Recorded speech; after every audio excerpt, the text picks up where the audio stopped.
कहते हैं दिल की बात जुबा पर आने में समय नहीं लगता। बीती रात को सूबे की पूर्व मुख्यमंत्री वसुंधरा राजे ने एक ट्वीट किया और बयान दिया, जिसके बाद राजस्थान का सियासी पारा हाई हो गया। बहरहाल राजस्थान में एक तरफ विधानसभा की 7 सीटों के उपचुनाव में 5 सीटें जीतने का बीजेपी जश्न मना रही थी, और वहीं दूसरी तरफ सूबे की पूर्व मुख्यमंत्री वसुंधरा राजे ने झालावाड़ में बिना किसी का नाम लिए पार्टी हाईकमान पर तीखा हमला बोल दिया और इसके साथ ही सोशल मीडिया प्लेटफॉर्म एक्स पर लिखा, बादल कुछ देर तो सूरज के आगे आकर उसे अदृश्य कर सकते हैं, लेकिन ज्यादा देर तक उसकी दमक को रोकने का सामर्थ्य उनमें नहीं होता। वहीं राजे ने एक नहीं कई सारी बातें कही, मानो ऐसा लग रहा था कि राजे एक एक बात किसी को कह रही है।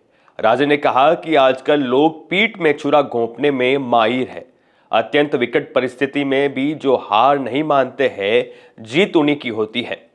राजे ने यह बयान शनिवार को अपने विधानसभा क्षेत्र झालरापाटन में दिया था। राजे ने झालरापाटन में वीर शिरोमणि महाराणा प्रताप की 14 फीट ऊंची प्रतिमा के अनावरण कार्यक्रम के दौरान ये बातें कही। राजे ने महाराणा प्रताप के सिद्धांत और खूबियों की चर्चा करते हुए कहा कि आजकल लोग पीठ में छुरा घोंपने में माहिर है, जबकि महाराणा कभी ऐसा नहीं करते थे।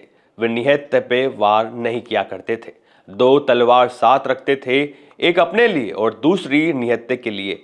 राजे ने कहा कि महाराणा प्रताप ने महिलाओं पर कभी हमला नहीं किया, वे मातृभूमि की रक्षा के लिए अंत तक लड़े।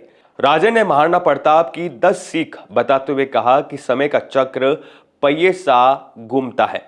महलों में मखमल पर सोने वाले राजा को भी जंगल में कांटों पर सोना पड़ता है। महाराणा प्रताप का जीवन दर्शन हमें यही सिखाता है, जो सुख में अति प्रसन्न और संकट में डर कर झुक जाते हैं, उन्हें न तो सफलता मिलती है और न ही इतिहास याद रखता है। महाराणा प्रताप के जीवन से हमें यह प्रेरणा लेनी चाहिए। राजे ने कहा कि सांप से कितना ही प्रेम कर लो, लेकिन वे अपने स्वभाव के अनुरूप कभी ना कभी तो आप पर जहर उगलेगा ही। सर कटा लो, लेकिन दुश्मन के सामने कभी सर मत झुकाओ। जब तक लक्ष्य प्राप्ति ना हो जाए तब तक 24 घंटे जागते रहो, सो मत।